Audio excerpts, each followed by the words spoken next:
67 run पे 7 out तो हमने कर दिए, लेकिन बैटिंग में हम फिर मात खा रहे हैं भाई साहब। जो हाल न्यूजीलैंड की सीरीज के खिलाफ था, वही चीज सेम टू सेम हमारी इधर भी चल रही है।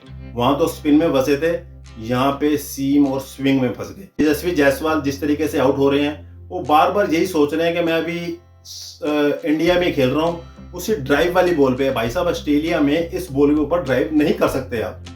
145 की स्पीड पे अगर आपको बॉल फेंकी जा रही है ड्राइव वाली, वो जानबूझ के फेंकी जा रही है। 3-3 स्लिप लगाई है, एक गली लगाई है, पॉइंट पे खड़ा हुआ है, वो जानबूझ के फेंकी जा रही है। ये सेंस ऑफ ह्यूमर भाई साहब एक बैट्समैन के ऊपर आज ना, जैसे भी जायसवाल बहुत 12-13 टेस्ट मैच खेल चुका है, 14 टेस्ट मैच, तो इतनी तो भाई साहब उनको नॉलेज आ जानी चाहिए। लेकिन खैर विकेट ऐसी हो तो ना रन बनाने का प्रेशर होता है, और खासकर यशस्वी जायसवाल को मेरे को लगता है मैनेजमेंट की तरफ से बोल दिया गया है कि आपने अपनी नेचुरल गेम खेलनी है, आपने नहीं इसमें कोई परवाह करनी कि रन बन रहे कि नहीं बन रहे, आप आउट हो रहे हैं कि नहीं हो रहे, इससे कोई लेना देना नहीं है, आप नेचुरल गेम खेलो। लेकिन ये गलत है, मेरे हिसाब से तो गलत है। अगर ऐसे बोला गया है आपको टेस्ट क्रिकेट के हिसाब से खेलना पड़ेगा तो ठीक है, नहीं तो भाई साहब बहुत मुश्किल होने वाली है अगर आगे के टेस्ट मैचों पर। और यशस्वी जायसवाल के साथ आए केएल राहुल सुनील को अक्सर पता क्या बोल रहे थे, कह रहे केएल राहुल जो आज बैटिंग कर रहा है ना, मेरे को लग रहा है कि चेतेश्वर पुजारा आज बैटिंग कर रहा है जिस हिसाब से केएल राहुल खेल रहा है। कह रहे सेम चेतेश्वर पुजारा भी ऑफ साइड की बॉल्स को ऐसे छोड़ता था, लीव करता था, स्टंप्स की बॉल को आराम से डिफेंस करता था, जो थोड़ी सी लूज होती थी उस पर सिंगल दुक्का, या जो ज्यादा लूज है उस पर चौका। कह रहा सेम टू सेम आज केएल राहुल वैसा खेल रहा था, लेकिन बदकिस्मती वो गलत डिसीजन था कि नहीं था, ये कोई भी कमेंटेटर श्योर नहीं है, कोई भी श्योर नहीं, क्योंकि एंगल्स दिखाए नहीं गए भाई साहब, कोई भी एंगल्स नहीं दिखाया गया केएल राहुल का जिसमें पता चल सके क्लियरली कि आउट था कि नेट आउट था। एक ही एंगल से उसको देखा, पता नहीं थर्ड अंपायर को भी इतनी इतनी इमरजेंसी थी कि भाई साहब आप तुमने सीधे बोल दिया ठीक है जी आउट है। लेकिन बार बार कमेंटर्स बोल रहे थे कि दूसरे एंगल चेक करने चाहिए थे, क्योंकि बैट भी पैड पे लगा था, शायद उसका स्निकोमीटर में भाई साहब हरकत उसने दिखा दी हो।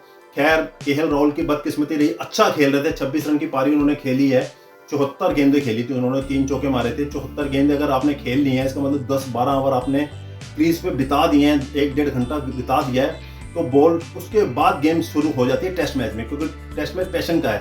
74 बॉलें खेल रही, इसके बाद अब केएल राहुल के रन आने थे, लेकिन गलत डिसीजन से विकेट आ गई। दूसरे नंबर में हमारे पाटिकल जी पहला 0 रन पे 22 बॉलों पे 0 रन फंसते हुए नजर आ रहे थे भाई। स्ट्राक, पैट कमिंग्स, हेजलवुड्स की बॉलें खेलना कोई आसान बात है, वो भी पर्थ की पिच पे। कोई बात नहीं, यंगस्टर्स है, अभी माफी है यार, अभी सीखो जितना सीख सकते हो। ऑस्ट्रेलिया के पिच पे खेल रहे हैं वो भी ऑस्ट्रेलियन बॉलर्स को, तो होता है प्रेशर होता है, 0 पे आउट हो गए। खैर कोई बात नहीं, हमारे अगले विराट कोहली साहब, हमें लग रहा था कि स्पिन पे फंस रहे हैं, आज बाउंस पे फंस गए। होप करते हैं भाई कि जल्दी से विराट कोहली जल्दी फॉर्म में आ जा, क्योंकि ऑस्ट्रेलिया वाले 3 ही बंदों से डर रहे हैं बस।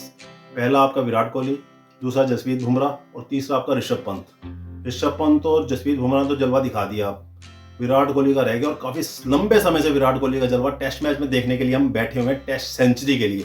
और खासकर अगर पर्थ में टेस्ट सेंचुरी आ जाती ना, वाह भाई किंग कोहली, मजा आया था। लेकिन आज फिर फ्लॉप। ऋषभ पंत की क्या बात करें, ऋषभ पंत तो भाई साहब अपना हीरो है।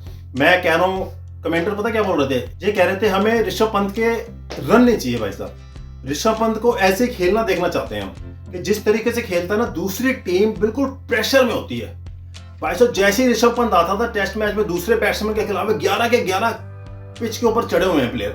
ऋषभ पंत आया तो फील्डिंग फैला देते हैं टेस्ट में, और सीम बॉलर के सामने भी लॉन्ग ऑफ लगा हुआ है। इसका मतलब आप समझ जाइए कि ऋषभ पंत किस तरीके से बैटिंग करते हैं। पंत ने भी अच्छी पारी खेली, लेकिन बड़ी नहीं हो पाई, 37 रन पे आउट हो गए। लेकिन उसके बाद आपके ध्रुव जुरैल 11 रन, उसके बाद वाशिंगटन सुंदर 4 रन।